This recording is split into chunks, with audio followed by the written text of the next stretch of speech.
Telugu capital భక్తి టీవీకి స్వాగతం, సుస్వాగతం. నేను శ్రీలక్ష్మి. ఈరోజు మనతో విద్యావేత్త, ఆధ్యాత్మికవేత్త డాక్టర్ శ్రీ భట్టిప్రోలు విజయలక్ష్మి గారు ఉన్నారు.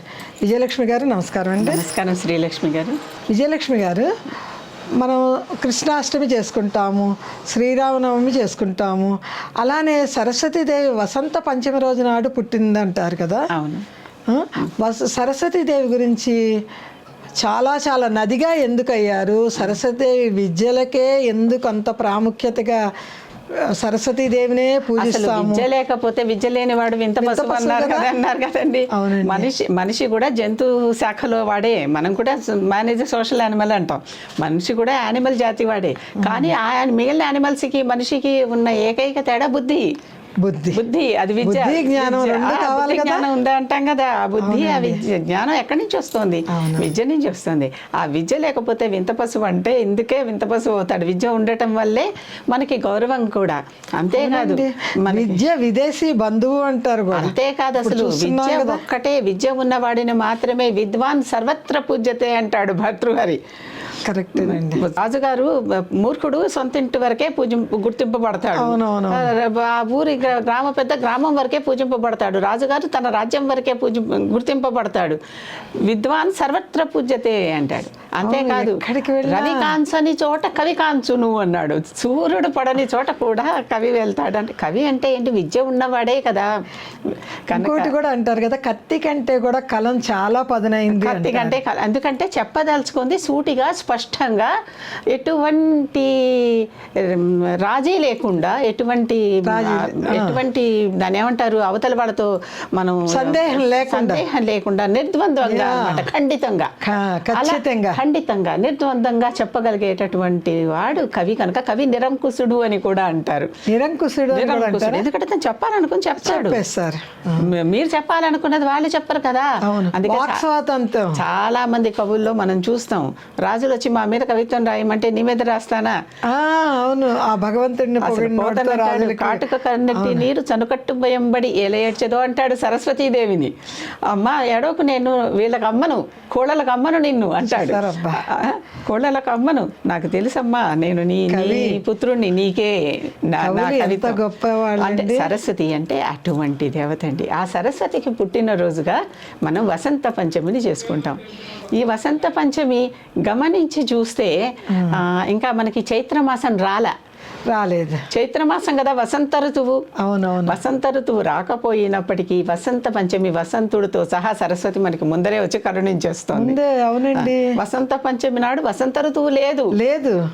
వసంత ఋతువు లేకపోయినా ఆనాడు అమ్మవారు వచ్చేసింది కనుక వసంతం వచ్చినట్లుగా భావిస్తూ, వసంతుడు అంటే మదనుడు, కాముడు, ఆ కాముడు వచ్చినట్టుగా భావిస్తూ సరస్వతీదేవి రాగానే వసంత పంచమి. చదువు ఉంటే అంతా వసంతమే కదండి, విద్య ఉంటే వసంతం కాదు. అవునండి, నిజంగా ఆలోచించండి. అటువంటి ప్రత్యేకమైన స్థానం ఈ సరస్వతీదేవికి ఇచ్చి వసంత పంచమి నాడు మనం ఆవిడ జన్మదినంగా చేసుకుంటున్నాం అన్నమాట. అంతేకాదు, ఈ సరస్వతీదేవి రకరకాల రూపాలలో ఒక రూపం కాదండి. ఆవిడే సావిత్రి, ఆవిడే గాయత్రి, ఆవిడే శ్యామల, ఆవిడే రాజశ్యామల, మాతంగి రాజమాతంగి, రాజశ్యామల, లఘుశ్యామల, సరస్వతి, సావిత్రి, గాయత్రి, ఇన్ని పేర్లు ఆవిడకే ఉన్నాయండి. ఇప్పుడు శ్యామల నవరాత్రులు కదండి. ఇంకా తర్వాత నీలాదేవి గురించి కూడా చెప్పుకుందాం. నీలలో కూడా సరస్వతి ఛాయలు, నీలాదేవిలో కూడా సరస్వతి ఛాయలు, ఇన్ని రూపాలలో ఆవిడ. అందుకనే ఈవిడని నీల సరస్వతి అని కూడా అంటారు. నీల సరస్వతి అని కూడా అంటారు. ఇది మాతంగి రూపంలో కొంచెం ఆకుపచ్చ వర్ణంలో, శ్యామల రూపంలో కొంచెం నీలం రంగులో, నీలం అంటే నలుపు నీలం, ఛాయ అని చెప్పా కదా, శ్యామల అంటేనే శ్యామల, చామన, అదే అటువంటి ఛాయలో అలాగూ ఉంటుంది. ఈవిడ స్వచ్ఛమైనది అనమాట. సరస్వతీదేవి ఎంత స్వచ్ఛమైందంటే, అందుకే యా కుందేందు తుషారహార ధవళా, యా శుభ్రవస్త్రావృత, యా వీణా వరదండ మండితకరా, యా శ్వేత పద్మాసనా, యా బ్రహ్మాచ్యుత శంకర ప్రభృతిభిర్దేవై సదా వందితా, సా మాం పాతు సరస్వతీ భగవతి నిశ్శేషజాడ్యాపహ. అనుకోకుండా అమ్మవారి శ్లోకం వచ్చిందండి. ఆవిడ ధవళ వస్త్రధారిణి. ధవళ వస్త్రధారి. ధవళ వస్త్రధారిణి. అంత చక్కటి తెల్ల కలువ. ఆమె రంగండి? ఆవిడ రంగు చెప్తున్నాను కదా, ఒక్కొక్క రూపంలో ఒక్కొక్క రంగని ఇందాకే చెప్పా కదా. సరస్వతి రూపంలో, చక్కటి సరస్వతి రూపంలో ఒక రకమైన ఏమంటారు, నురుగులు కక్కే తెలుపు. అబ్బాబా, నురుగులు కక్కే తెలుపు. ధవళ వస్త్రాలు, తెల్లటి మల్లె పువ్వు లాగా అనమాట. అది నురుగు అనేటప్పటికి అంతే కదా, అలాగా మల్లె పువ్వు రంగులో. కానీ నురిగే పూర్తి ధవళం కాదు, నీలం కూడా ఉంటుంది. అది నీరు కలుస్తుంది కదా. అందుకనే నేను ఆ పదం వాడాను. నేను అర్థమైంది కదా, మీరు ఆ పాయింట్ చెప్పినప్పుడు అనిపిస్తుంది. ఆ పాయింట్ వాడాను. అందుకే ఆ రంగు ఆవిడ అంటే ఒకే రంగులో ఉండదు. మరి మనమే ఇప్పుడు పిల్లలకి చేసేటప్పుడు అమ్మగా చేస్తాము, ఇంట్లో వంట చేసేప్పుడు వంట మనిషిగా చేస్తాం, మనమే రకరకాల రూపాలు ఎత్తుతున్నప్పుడు అమ్మవారు ఇంకెన్ని ఎత్తగలదు? అవునండి, మన కోసం అందరి కోసం, అన్ని రకాల. అదే ఆ శక్తి అసలు అన్ని అందరి కోసం. యూనివర్సల్ శక్తి అండి, యూనివర్సల్ శక్తి. ప్రపంచం అంతా అది అడుగంటని నిత్యము జలధార ప్రవహిస్తున్న ఒక బావి లాంటిది.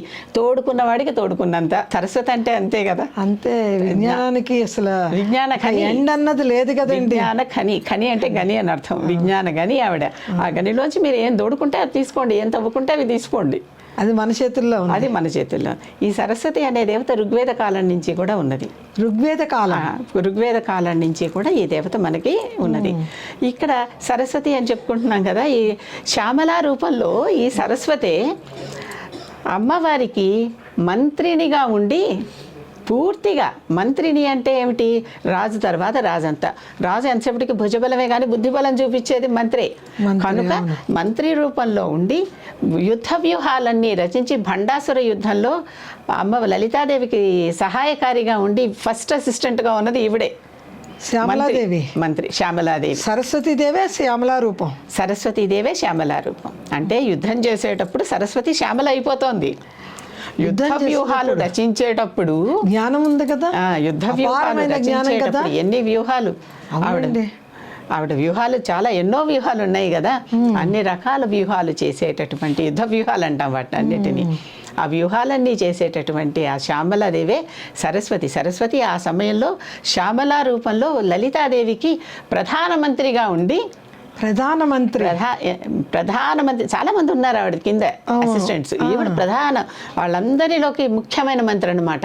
అంత ముఖ్యమంత్రిగా ఉండి ఆవిడ వీళ్ళందరికీ ఎవరికి ఏ డ్యూటీస్ అసైన్ చేయాలో ఆ డ్యూటీస్ అసైన్ చేసేసి వాళ్ళందరి చేత యుద్ధతంత్రాన్ని నిర్వహించినటువంటి గొప్ప శక్తి శ్యామలాదేవి. వారాహి ఏమో సైన్యాధ్యక్షురాలు. దాని గురించి ఇంకోసారి చెప్పుకుందాం, ఎందుకంటే ప్రస్తుతం మనకి వారాహి నవరాత్రులు కూడా నడుస్తున్నాయి. ఆవిడ సైన్యాధ్యక్షురాలు, ఈవిడేమో మంత్రి. ఎప్పుడూ కూడా అమ్మవారికి అటు ఇటు వీళ్ళిద్దరూ ఉంటారండి, శ్యామల వారాహి. రమావాణి అది వేరే మళ్ళీ. వాణి అంటే మళ్ళీ సరస్వతికే మరొక పేరు.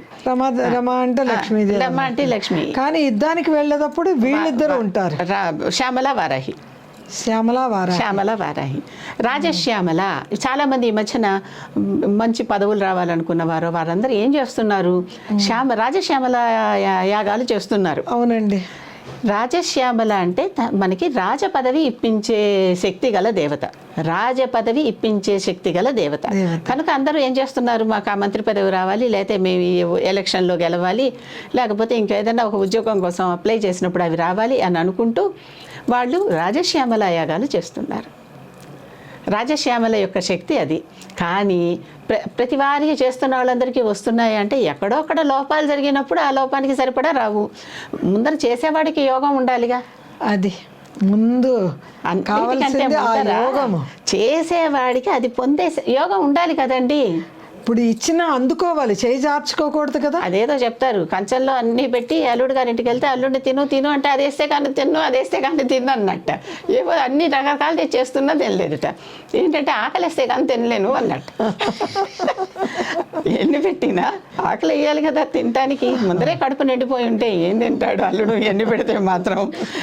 ఇక్కడ ఊరికే మనం సరదాగా మాట్లాడుకుంటాం.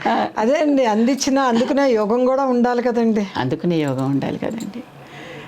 చిన్న పొరపాటు చాలు, ఎప్పుడో ఏదో చేసి ఉంటాం, ఏ అపాత్ర దానమో, ఎవడో పనికిరాని వాడికి పదవి ఇచ్చి ఉంటాం. ఇప్పుడు రాబోయే పదవి మనకి రాదు. అలా కూడా ఉంటుంది. ఎందుకు ఉండవు? ఎప్పుడో పనికిరాని వాడికి ఒక పదవి ఇచ్చాము. పనికిరాని వాడికి పదవి ఇచ్చాక అలాంటి వాడికి ఆ పదవిలో కూర్చోబెట్టి, ఏదో మన కర్మకాలం ఇప్పుడు కూర్చోబెట్టాం, ఇప్పుడు మనకు వచ్చేది పోతుంది. అమ్మ లెక్కలు అలా కూడా ఉంటాయి. ఎందుకు ఉండవు? ఎందుకు మీరు ఇప్పుడు నేటి రాజకీయాల్లో ఒకసారి చూసుకోండి, పనికిరాని వాడికి పదవులు ఇచ్చాక వీళ్ళకి పదవులు పోయిన వాళ్ళు ఎంతమంది ఉన్నారో మీరు లెక్కేసుకోండి. వాడు నెమ్మదిగా కాలి కింద గొయ్యితవి వీడు పడేసి వాడు కూర్చుంటవి ఎటు ఉంటాయో. అయ్యో అవన్నీ రోజు జరిగేవి. అంటే ఇప్పుడు పేర్లు చెప్పుకో, ఎన్నో ఉన్నాయి కనుక ఒక పేరు ఎందుకు, వాళ్ళని బదనాం చేయటం ఎన్నో ఉంటాయి ఇలాంటివి.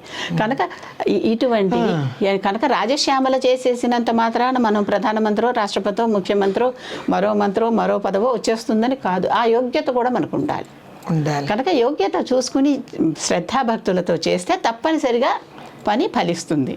అంతేకాక లఘుశ్యామలని ఇంకొకటి ఉంది. లఘుశ్యామల లఘు అంటే చిన్నదని అర్థమవుతుంది కదా, చాలా చిన్నది లఘు అంటే. ఈవిడ ఉచ్చిష్ట చాండాలిని. ఉచ్చిష్టం అంటే ఎంగిలి. చాండాలిని, ఉచ్చిష్ట చాండాలిని ఈ దేవత ముఖ్యంగా. మాతంగి ఉచ్చిష్ట చాండాలిని మాతంగి. ఈ ఉచ్చిష్ట చాండాలిని మాత ఏంటంటే, ఆవిడకి మనం ఏదన్నా అన్నం తింటూ అంటే లేకపోతే తమలపాకులు తాంబూలం తింటూ, ఆవిడ ఎప్పుడు తాంబూలం తింటూ ఉంటుందట. తింటూ కొంచెం ఒక ముద్ద తీసి మనం తింటున్న దాంట్లోంచి ఒక పక్కకు పెట్టి, కంచంలోనే ఒక పక్కకు పెట్టి, అది అమ్మవారికి అనమాట. తర్వాత అది మనం ప్రసాదంగా మనం తిని చాలామంది చేస్తూ ఉంటారు, గమనించండి. ఈసారి ఎప్పుడన్నా నలుగురు భోజనం చేస్తున్నప్పుడు గమనిస్తే ఈ ఉపాసన ఉన్నవారు తింటూ ఒక ముద్దను పక్కకు పెట్టి అమ్మవారికి ఉచ్చిష్టమే అంటే మనం తింటూ అన్నది పెట్టాలి, నోట్లోంచి తీసే నా ఉద్దేశం కాదు. కంచంలో మనం తింటూ ఇలా తింటుంది, ఒక ముద్ద తీసి పక్కకు పెట్టి అది ఆవిడకి అని పెట్టి, తర్వాత ఆవిడ తింటోంది అనమాట. మనం ఇక్కడ తింటున్నాం, ఆవిడ అక్కడ తింటుంది. తర్వాత దానిని మనం తింటే అది ప్రసాదం. పూర్వం పెద్దవాళ్ళు ఒక ముద్ద ముందు అన్నం కలిపినప్పుడు ఒక ముద్ద చేసి పక్కన పెట్టుకొని తింటారు. తర్వాత అది కాకి అట్లా, అది కాకి ముద్ద, అది పితృదేవతలకి. అది కాకి ముద్ద పితృదేవతలది. ఇది దేవతా ముద్ద. అది ఆచారం ఉంది, ఈ ఆచారం ఉంది. ఈ ముద్దని కాకి పెట్టేటప్పుడు, పితృదేవతలకు పెట్టేటప్పుడు ఎంగిల్ది పెట్టరండి, మొదటిదే తీసి పక్క. మొదటి ముద్దే ఇది ఉచ్చిష్టమే. ఉచ్చిష్టం అంటే ఎంగిలి అంటే మనం తింటూ ఒక ముద్దని తీసి పక్కకు పెట్టి అమ్మవారి ముద్దని ఎవరికి పెడతారు? మళ్ళీ మనమే తినాలి, అమ్మవారి ప్రసాదం. ఆహా, మనమే పెట్టాలి, మన ఆకులోనే పప్పన్నం కలుపుకున్నారు అనుకుందాం. పప్పన్నం ఒక ముద్ద తిన్నాక 2వ ముద్ద, 3వ ముద్ద, 4వ ముద్ద తీసి పక్కకు పెడతారు అమ్మవారికి అని పేరు పెట్టుకుని మంత్రం చెప్పుకుని పక్కకు పెడతాం. పక్కకు పెట్టాక మళ్ళీ మిగిలింది తినేస్తాం. ఆ తర్వాత మొత్తం మనం అయిపోయే లోపల, భోజనం అయిపోయే లోపల అది ప్రసాదం కదా, అమ్మవారికి అని పెట్టాం కదా, అది తీసుకుని మళ్ళీ కళ్ళగద్దుకుని అది ప్రసాదం తింటాం. ఇది లఘుశ్యామల. ఈ లఘుశ్యామల వల్ల ఉపయోగం ఏంటంటే, చిన్న పనులు, చిట్టి మొక్కలు, చిట్టి పనులు ఉంటాయి చూడండి, చాలా ఉంటాయండి. అలాంటివి చాలా ఉంటాయి. అలాంటివి శీఘ్రంగా నెరవేరుస్తుంది అని ఈవిడికి పేరు, ఆవిడ శక్తి. ఇప్పుడు రాజశ్యామల ఎలా అయితే పెద్ద పెద్ద పదవులు ఇస్తుంది అంటున్నామో, ఈవిడ చిన్న పనులు ఈ ప్రసాదంతో సంతృప్తి చెంది మనకి చేసి పెడుతుంది. రాజశ్యామల రాజ్యాన్ని నెలే పనులు చేస్తూ ఉంటుంది. లఘుశ్యామల చిన్న పనులన్నీ శీఘ్రంగా నెరవేరుస్తుంది. అది అంతకన్నా భాగ్యం ఏమిటి? ఇది లఘుశ్యామల తంత్రం. ఇలా దేవతలన్నీ ఎలా ఉన్నారో చూడండి. సావిత్రి, గాయత్రి చెప్పాను కదా, ఇవి రెండు కూడా. మీరు గాయత్రి మంత్రం చదువుకుంటున్నారు. గాయత్రి మంత్రంలో తత్ సవితుర్వరేణ్యం అని వస్తుంది ఒక చోట. అంటే మంత్రం మొత్తం నేను చెప్పట్లేదు. సవిత అంటే ఎవరు? సూర్యుడు. సవిత అంటే సూర్యుడు. చాలా మంది ఆడపిల్లలకి సవిత అని పెట్టుకుంటూ ఉంటారు. అంటే సూర్యుడు పేరు పెట్టుకున్నట్టే, భాను అని పెట్టుకున్నట్టే అన్నమాట. సవిత అంటే సూర్యుడు. ఈ సవితా శక్తి సవిత్ మళ్ళీ వరేణ్యం అంటే అటువంటి సవితలో నుంచి వచ్చినటువంటి కిరణాల్లో ఒక ఎంచినటువంటి ఒక కిరణం. అంటే అంటే మనం ఎంచుకున్నాం, దాన్ని వరించాం, ఒక వరించినటువంటి, ఒక ఎన్నుకున్నటువంటి ఒక కిరణం అన్నమాట. అటువంటి కిరణమే ఈ గాయత్రి శక్తి. గాయత్రి శక్తి అంటే సూర్యుడి నుంచే వచ్చింది శక్తి. సూర్యుడి నుంచే. సావిత్రి శక్తి అంటే ఏంటి? సత్యవంతుడిని బతికించింది సావిత్రి కథ. అంటే దీని గురించి మళ్ళీ వివరంగా ఇంకొకసారి చెప్పుకుందాం. కానీ ఇప్పుడు ప్రస్తుత సరస్వతి గురించి చెప్పుకుంటున్నాం కనుక సూక్ష్మంగా ఒక మాట మాత్రం చెప్పి వదిలేస్తా. సావిత్రి కానీ గాయత్రి కానీ. ఇప్పుడు గాయత్రి అంటే సవితృ శక్తి అని తెలిసింది కదా. అవునండి. ఈ గాయత్రి సావిత్రి ఏమిటి? ఈ సావిత్రి కూడా మళ్ళీ సరస్వతి శక్తే. సరస్వతి శక్తి నుంచి, సరస్వతే కదండి మనకి ప్రాణప్రదాత, దాని నుంచే కదా మనం వాక్కు అన్నీ అసలు సమస్తం అసలు సూర్యుడు లేకపోతే మనకి పంట ఏది, భోజనం ఏది, ప్రాణం ఏది? కరెక్టే కదా కదా, మనకి సూర్యుడి నుంచే కదా వస్తుంది. ఆరోగ్యం కూడా సూర్యుడి నుంచే కదా వస్తుంది. రోజు కూర్చుని సూర్య నమస్కారాలు చేస్తున్నాం కదా, బయటికి వెళ్ళి ఒక్కసారి అయినా సూర్యుడికి అంతే మన మీద పడితే సరే. ఇవన్నీ వదిలేసిన డి విటమిన్ వస్తుంది అంటున్నారా? డి విటమిన్ కావాలి కదా మనకి అంటున్నారా? కావాలి కదా, ఎముకల పుష్టికి ఎన్నిటికో కావాలి కదా డి విటమిన్. ఈ సావిత్రి, ఈ బ్రహ్మకి సావిత్రి, గాయత్రి, సరస్వతి ఈ ముగ్గురు భార్యలుగా పురాణాల్లో చెప్తారు. పద్మ పురాణాల్లో సావిత్రి, గాయత్రి, సరస్వతి ఈ ముగ్గురు. ఒకసారి బ్రహ్మ పుష్కర్ అని రాజస్థాన్లో మనకు ఒక గొప్ప క్షేత్రం ఉంది. అక్కడ పితృదేవతలకు కూడా పిండ ప్రదానాలు అవి చేస్తారు. పితృదేవతలకి మన ఇళ్లల్లో చేసేటటువంటి పితృకార్యాలు ఉన్నాయే, ఆబ్దికాలు పెడతాం సంవత్సరానికి అప్పుడల్లా, దాంట్లో చెప్పే మంత్రాల్లో కూడా పుష్కర్ పెట్టిన ఫలితం కూడా రావాలి అలా చెప్తారు. గయ వెళ్ళి పెట్టి చేసిన ఫలితం రావాలి, కురుక్షేత్రం వెళ్ళి చేసిన ఫలితం రావాలి, ఇలా కొన్ని ప్రాంతాలు ఉన్నాయి. వాటి గురించి కూడా మళ్ళీ చెప్పుకుందాం ఇప్పుడు. ఇవన్నీ ఉంటాయి. అలా పుష్కర్లో అటువంటి పితృదేవతలకి కూడా ప్రధానమైనటువంటి పిండ ప్రదానం చేసేటటువంటి ఒక క్షేత్రం పుష్కర్ రాజస్థాన్లో ఉంది ప్రస్తుతం. అక్కడ బ్రహ్మకి ఆలయం ఉంది. బ్రహ్మకి ఎక్కడ ఆలయాలు ఉండవంటారా? ఒకటి మనకి ఇక్కడ తెలుగు ప్రాంతంలోనే ఆంధ్రప్రదేశ్లో చేబ్రోల్లో ఉంది. ఇంకొక బ్రహ్మాలయం పుష్కర్లో ఉంది. ఈ పుష్కర్లో ఉన్న బ్రహ్మాలయం లో అక్కడ బ్రహ్మ ఒక్కడే కనిపిస్తాడు మనకి. అక్కడ ఆయన ఒక యాగం తలపెట్టాడట ఒకప్పుడు. తలపెట్టినప్పుడు ఆ యాగంలో సమయానికి సరస్వతి చేరుకోలే ఆ యాగానికి. అప్పుడు సావిత్రిని కూర్చోబెట్టి ఆయన యాగం పూర్తి. అక్కడ సావిత్రికి ఆలయం ఉంటుంది, సరస్వతికి ఆలయం ఉంటుంది, గాయత్రికి ఆలయం ఉంటుంది. కొండ మీద పూర్తిగా మనకు ఈ ఆలయాలు, యాగస్థలం చూడాలంటే రోప్వే ఎక్కి పైకి అక్కడికి కొండ మీదకి వెళ్ళాలి. బాగా కొండ మీదకి వెళ్ళాలి. ఆ పుష్కర్లో అక్కడ ఎక్కడా లేని తెల్ల ఎలుకలు ఉంటాయి. తెల్ల ఎలుకలు అవి చూస్తే పునర్జన్మ ఉండదని పేరు. చాలా ప్రత్యేకతలు ఉన్నాయి పుష్కర్కి. అక్కడ సరస్వతి వచ్చింది. వీడు కూర్చుని యాగం మొదలు పెట్టేశారు, దాదాపు చేసేసారు. వచ్చి నా కోసం ఆగలేకుండా ఇట్లా చేసావా అని ఆవిడ కోపం వచ్చింది. కోపం వచ్చి ఒకళ్ళనొకళ్ళు పరస్పరం శాపించుకున్నారు. ఆ శాపంలో సరస్వతీదేవి నదిగా మారిపోవాల్సి వచ్చింది. ఆ శాపంలో సరస్వతీదేవి నదిగా మారిపోయి అందుకనే అసలు ఏమైందో ఒకప్పుడు సరస్వతి అనేది అన్నిటికంటే పెద్ద నది. సరస్వతి నది గంగా యమునల కంటే కూడా పెద్ద కనపడరు కదండి. అంతర్లీనంగా ఉంటుంది అనే మాట ఎందుకు వచ్చింది? ఏమైందో తర్వాత కాలంలో మనకు ఆ చరిత్ర దొరకటం లేదు. ఎక్కడో ఉంటుంది, ఎక్కడో కాస్త ప్రక్షిప్తంగా దాచబడో ఎక్కడో ఉంటుంది. మనం ఇంకా వెతికి రీసెర్చ్లు చేస్తే బయటకు వస్తుంది. ఆ నది ఈ మధ్యన నాసా వాళ్ళందరూ కూడా వీటి గురించి అంతరిక్షంలో శాటిలైట్ల ద్వారా ఎక్కడి నుంచి పుట్టిందన్న చెప్పండి. పుష్కర్ నుంచే సరస్వతి మొదలైంది అని మన పురాణ ప్రకారం. అంటే అక్కడ జలపాతం మనకు కనపడుతూ ఉంటుందా? అస్సలు ఏమీ లేదు ఇప్పుడు అక్కడ. అదే కదా ఎడారి కదా, రాజస్థాన్ అంతా ఎడారి. ఆ రోప్వేలో మీరు పైకి వెళ్తే కింద అంతా ఇసుక దిబ్బలే, కొండ మధ్యలో కిందంతా ఇసుక దిబ్బలే. పుష్కర్లో ఒక మంచి పుష్కరిణి ఉంది. ఆ పుష్కరిణే పితృదేవతలకి బ్రహ్మమానస సరోవరం లాగా దానికి పేరు బ్రహ్మమానస పుష్కరిణి. అది ఎక్కడుంది? పుష్కర్లోనే. పుష్కర్ అనే ఊరే రాజస్థాన్ అనే స్టేట్లో పుష్కర్ అనేది ఒక ఊరు. ఆ ఊళ్ళో అనమాట. అంటే ఇప్పుడు మనకి తెలంగాణలో వరంగల్ ఒక చోట, కరీంనగర్ ఒక చోట ఉన్నట్లుగా అక్కడ పుష్కర్ అనేది ఒక ఊరు. అలాంటి ఊళ్ళో ఈ ఈ నది అక్కడ పుట్టి ఏమైపోయిందో లుప్తమైపోయింది. ఈ మధ్యన నాసా వాళ్ళు శాటిలైట్స్ ద్వారా పరీక్షించి చూస్తే అక్కడ గుజరాత్, రాజస్థాన్ వెంబడి మొత్తం ఎడారి ప్రాంతం కదా అదంతా. ఆ ప్రాంతంలో అంతర్లీనంగా భూమిలో ఉన్నది. భూమిలో పాయ ఉన్నది. అందుకనే సరస్వతి అంతర్వాహిని అనే పేరు వచ్చింది. అంతర్వాహిని, అవునండి. ఎక్కడ చూసినా రెండు నదులు కనపడుతూ ఉంటాయి. నదులు ఎక్కడైతే వచ్చాయో మూడో దాంట్లో సరస్వతి ఉంది బై డిఫాల్ట్ అనేది మన శాస్త్రం. బై డిఫాల్ట్ రెండు ఉన్నాయంటే మూడోది ఉంది అని. అందుకే ఇక్కడ మన కరీంనగర్ దగ్గర కాళేశ్వరం దగ్గర కూడా ప్రాణహిత గోదావరి కలిసే దగ్గర సరస్వతి అంతర్వాహిని అని, అక్కడ కూడా సరస్వతి నది ఉందని కొలుస్తాం. అవునండి. అక్కడ కూడా వెళితే మీకు సరస్వతి పూజలు జరుగుతాయి, కొలుస్తాము, అది తెలుస్తుంది. ఎక్కడ రెండు ఉన్నా గంగా యమున ఉంటే ఇప్పుడు ప్రయాగరాజ్ లో ప్రస్తుతం జరుగుతున్నాయి కదా కుంభమేళా ఉత్సవాలు. అవునండి. కనుక అది అక్కడ సరస్వతి ఉన్నది అని. అంతేకాదు సరస్వతిని ప్రత్యక్షంగా 2 చోట్ల చూడొచ్చు. ప్రత్యక్షంగా అంటే అది సరస్వతి అనే దానికి పేరు. ఆ నదికి అక్కడ సరస్వతి అని బోర్డు పెట్టారు. ఆ పక్కనే సరస్వతీదేవి ఆలయం కూడా ఉంటుంది, మనం చూసుకోవచ్చు, నమస్కరించుకోవచ్చు. కేదారేశ్వరం వెళ్ళేటప్పుడు ఆ పైకి వెళ్తూ ఉంటే కొన్ని మెట్లు కొన్ని మెట్లు వెళ్ళండి, ఎక్కువ ఉండవు. దిగి వెళ్తే అక్కడ ఉద్ధృతంగా సరస్వతి ప్రవహిస్తూ ఉంటుంది. మేమే స్వయంగా సరస్వతి నీళ్లు పట్టుకొచ్చుకున్నాం. జల రూపంలో ఆమె కనపడతారు. ఉద్ధృతమైన నది, ఉద్ధృతమైన నది. స్నానం చేయొచ్చు అంటారా? దిగి స్నానం చేసేవాళ్ళు కూడా ఉన్నారు. దిగి స్నానం చేయొచ్చు, ఏం పర్వాలా, చెయ్యొచ్చు.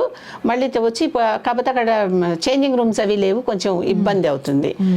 అంతే తప్పితే అక్కడ కనపడతారు సరస్వతి. చక్కగా అక్కడ ఎంత బాగుంటుంది సరస్వతి, స్వచ్ఛంగా, హిమాలయాలు కదా, స్వచ్ఛంగా అసలు మనకి నీరు ఎటువంటి పొల్యూషన్ లేకుండా ఉండే నీరు దొరుకుతుంది కదా. అక్కడ సరస్వతి ఆలయం కూడా గట్టు మీద ఉంటుంది. అక్కడ కూడా సరస్వతి ఆలయాన్ని దర్శించుకుని సరస్వతి అమ్మవారికి పూజ చేసుకోవచ్చు. ఆ తర్వాత బదరీ దగ్గర బద్రీనాథ్ అంటాం కదా. బద్రీనాథ్ ధామ్లో అక్కడ కొద్దిగా దూరంలోనే, ఎక్కువ దూరం లేదు, మానా అని ఒక గ్రామం ఉంది. ఆ ఊరి పేరే మానా. అది ఇన్నాళ్ళు దాని చిట్ట చివరి గ్రామం భారతదేశంలో. అక్కడి నుంచి మన ఇదైపోయి చిట్ట చివరి గ్రామం అని పేరు. మోదీ వచ్చాక ఏం చేశారు, ఆ చిట్ట చివరి గ్రామం అనొద్దు దాన్ని, ఎందుకన్నా అది మొట్టమొదటి గ్రామం అన్నారు. చాలా తమాషాగా చిట్ట చివరి గ్రామం అనొద్దు, అది మన మొట్టమొదటి గ్రామం అన్నారు. పైనుంచి కదా కిందకి. కరెక్ట్ అండి, పైనుంచి కదా కిందకి వచ్చేది. పైన మొట్టమొదటి గ్రామం చివరి ఎందుకు అవుద్ది, అది అక్కడి నుంచి బార్డర్స్ మారిపోతాయి అన్నమాట. అక్కడ ఆ మానా అనే గ్రామంలో 2 బండల నడుమ ఎంత ఉద్ధృతంగా, మనకి ఎక్కడైనా ఇంటర్నెట్లో సెర్చ్ చేస్తే నేను చెప్పిన ఇందాక నది ఇది దొరుకుతుంది, లేకపోతే నా దగ్గర ఫోటోలు ఉన్నాయి, పంపిస్తాను. ఈ మానావి దొరుకుతాయి. ఎంత ఉద్ధృతంగా ప్రవహిస్తుందంటే అక్కడ అసలు స్నానం చేయడం కూడా అసాధ్యం. స్నానానికి కూడా కుదరదు, స్నానం వెళ్ళిపోతాం అంతే. అమ్మో, అంత ఉధృతంగా ఆ వేలు పెడితే చాలా లాగేస్తుంది మరి, అంత కరెంట్. కరెంట్ అంటే వేగం, విద్యుత్ అని కాదు నా ఉద్దేశం, వేగం అంత వేగంగా ఉధృతంగా ఉంటుంది. అసలు అక్కడ నుంచుంటే తుంపర్లు పడితే స్నానం, తుంపర్లతోనే మనకి స్నానం శుభ్రంగా. చాలా విచిత్రంగా అక్కడ అసలు మనం ఏమి నీళ్లు పట్టుకోవటం కానీ ఏమి, అంటే అసలు ఇక ఏ వేలు సాహసికుడు ఎవరన్నా చేసి ఏమన్నా ఆయుష్ ఉన్నవాడు వెనక్కి రావాల్సిందే. కానీ ఆయుష్ ఉన్న వాళ్ళని ఎంత ఈత నేర్చిన వాళ్ళని ప్రవాహంలో కొట్టుకుపోతారు కానీ ఎదురేదలేరు కదా. తెలుసారేమో ఇది ఏమైపోయిందో మానా దగ్గర, అది ఎటు పోయిందో కూడా ఎవరికి తెలియదు. అక్కడి నుంచి ఆ నది ఎక్కడ పోయిందని ఇంతవరకు ఎవరు కనిపెట్టే ప్రయత్నాలు జరుగుతున్నాయి. కనిపెట్టే ప్రయత్నాలు జరుగుతున్నాయి. ఈ మానా దగ్గరే వ్యాసుడు భారతం రాసిన, పురాణాలు రాసిన గుహ ఒకటి ఉంది. వ్యాస గుహ అంటారు దాన్ని. వ్యాస గుహ ఉంది. ఆ వ్యాస గుహలో ఈ ఆయన కూర్చుని వ్యాసుడు అన్ని రాశాడని.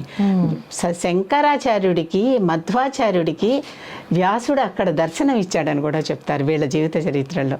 వీళ్ళు అక్కడికి వెళ్ళి, ఈయన శంకరుడు భాష్యం రాస్తే వ్యాసుడు ఒక పండితుడిలాగా వచ్చి అక్కడ ప్రవచన సభలో కూర్చొని ఈయన్ని సందేహాలు అడిగాడని. అప్పుడు ఆదిశంకరాచార్యుడు వ్యాసుడు చెప్పిన ప్రతిదానికి, ఎందుకంటే ఆయన చెప్పిన వాటికి ఈయన భాష్యాలు రాశాడు. అవునవును. ఆ భాషలన్నిటికీ సరైన సమాధానాలు చెప్తే వ్యాసుడు మెచ్చి ఆయన ఆశీర్వదించాడని పేరు. మధ్వుడు కూడా అలాగే అక్కడ నేను వ్యాసుడిని కలిశాను అని చెప్పుకోగలిగాడు.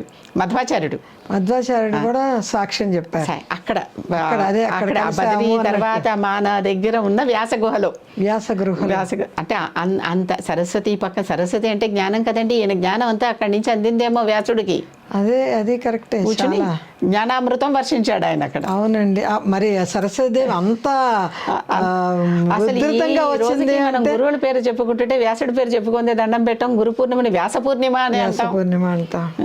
అవునా? అంటే సరస్వతిదేవి అంత ఉధృతంగా ఉంది కదండి. వ్యాసుడికి కూడా విజ్ఞానం అంత ఉధృతంగా వచ్చేసింది. అక్కడ సరస్వతీదేవి ఇంకొక చోట కనిపిస్తుంది, నది రూపంలో కనిపిస్తుంది. అంతేకాదు ఈ నది రూపంలో ఉన్నదాన్ని కనిపెట్టి ఇప్పుడంతా ఎక్కడుంది అని కనిపెట్టేటటువంటి పద్ధతుల్లో మనకి ఇతర దేశాల శాటిలైట్లు కూడా సహకరిస్తున్నాయి. ఇతర దేశాల నుంచి కూడా సహకరిస్తున్నాయి. ఇంత గొప్ప నది ఎండిపోవటం ఏంటని. భారతదేశం కదండి. గుజరాత్లో ఒక ప్రాంతంలో లోథాల్ అనేటటువంటి ప్రాంతంలో సరస్వతి నది రివర్కి అది పోర్ట్ అన్నమాట. పోర్ట్ సిటీ అది. ఆ పోర్ట్ సిటీ తవ్వకాల్లో బయటపడింది. తవ్వకాల్లో పోర్ట్ సిటీ బయటపడింది. పోర్ట్ సిటీ అంటే పెద్ద నది, నదిలో సముద్రవంత నది, అందుకే పోర్టు. సముద్రవంత నది. సముద్రవంత నది వచ్చి ఆ గుజరాత్లో లోథాల్లో ఒక పెద్ద ప్లాట్ఫామ్ లాగా కట్టాడనమాట. అది మనకి రైల్వే స్టేషన్ లాగా అనుకోండి. అక్కడికి వచ్చి ఎంత పెద్దదంటే పెద్ద పడవలు అప్పుడు అంతంత ఉండేవి. ఆనాటి కాలంలో పడవ వచ్చి అక్కడ ఆగేది. ఆ పడవలోంచి వీళ్ళు రవాణాలన్నీ దింపుకునేవాళ్ళు, ఎక్కించుకునేవాళ్ళు. అక్కడ రకరకాల ఫ్యాక్టరీలు లోథాలో అవన్నీ బయటపడ్డాయి. లోథాల్లో మీరు వెళ్ళి గుజరాత్లో ఈనాటికి చూడొచ్చు. అక్కడ ఆ ప్రాంతానికి ఇది సరస్వతి నది యొక్క పోర్టు అని బోర్డు ఉంటుంది. సరస్వతి పేరే పెట్టేశారు. అసలు అదే పేరు ఉంటుంది. అంటే సరస్వతి సాక్ష్యాలు నేను చెప్తున్నాను. అవునండి, నిజమండి. మనం ప్రత్యక్షంగా వెళ్ళి చూడగలిగే సరస్వతి సాక్ష్యాలు. సరస్వతి అంటే స్రవించేది. ఏంటమ్మా మరి? స్రోతస్సు అంటే స్రవించేది, స్రవిస్తూ అంటే ధారగా కారుతూ ఉంటుంది. ఆవిడ జ్ఞానధార. ఆవిడ జ్ఞానధార, విద్యాధార. ఆవిడ వేదధార. వేదాలు కదా. ఆవిడ ఆ విధంగా అలా కారుతూ ఉంటుంది జ్ఞానం ఆవిడ నుంచి. అటువంటి స్రవించేటటువంటిదే సరస్వతి. ఆ స్రోతస్సే సరస్వతి. సరస్వతి అనే పేరు కూడా అలాగే వచ్చింది ఆవిడకి. సరస్వతీదేవి గురించి చెప్పమంటే సరస్వతీదేవి పుట్టినరోజే కాకుండా పూర్వత్వాలు కూడా బాగా చెప్పారండి. చాలా సంతోషంగా ఉంది. అసలు సరస్వతి అమ్మవారు ఏమిటి, నదిగా అవుతామేంటి, ఎక్కడ పుట్టారు, ఎవరెవరితో ఆమె ఎన్ని జ్ఞానబోధలు, జ్ఞానాన్ని ఇచ్చింది. చాలా అద్భుతంగా, మాటలు లేవండి. అది అమ్మవారి కృప. ఆవిడ కృపలేందే మనం ఎవరో ఏమీ చేయలేము. ఆవిడ కృపలేందే నోరు తిప్పి మాట మాట్లాడలేము. ఆవిడ వాగ్దేవత. ఆవిడ వాగ్దేవత, గీర్వాణి. వాణి అంటే పలుకు. ఆవిడ మన దగ్గర, ఆవిడ కృప మనకి లేనిది మనం ఏమీ చేయలేం. చాలా చాలా చాలా సంతోషంగా ఉందండి. అమ్మవారిని పూజించుకుంటాం కాదు, ఆమె ఎలా ఉద్భవించింది, ఎలా ప్రవహించింది, సరస్వతి ఏమిటి అన్నది మీరు కళ్ళకి కట్టినట్టుగా ఇప్పుడు ఇంకా మనస్ఫూర్తిగా వసంత పంచమి రోజు నాడు ఆమెను తలుచుకుంటూ పూజ చేసుకుంటామండి.